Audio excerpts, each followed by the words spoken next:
இன்றைய புனிதர் புனித பெனடிக்ட் மென்னி. இவர் இத்தாலி நாட்டின் மிலான் நகரில் மார்ச் மாதம் 11ஆம் நாள் பிறந்தார்.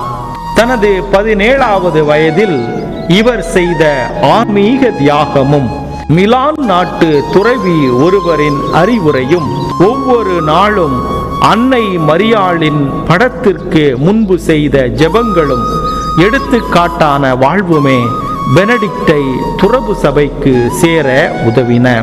1866ஆம் ஆண்டு இவர் குருவாக அபிஷேகம் செய்யப்பட்டார்.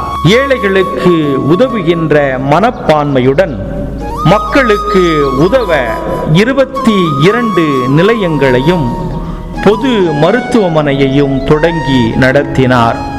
1941ஆம் ஆண்டு இவர் இறைவனடி சேர்ந்தார். திருத்தந்தை 2ஆம் அருள் சின்னப்பர் இவருக்கு 1999ஆம் ஆண்டு புனிதர் பட்டம் வழங்கினார். நாமும் ஆன்மீகத்திலும் தியானத்திலும் நிலைத்திருந்து வாழ வரம் வேண்டுவோம். இறை ஆசீர் உங்கள் உள்ளத்தையும் இல்லத்தையும் நிரப்புவதாக. ஆமேன்.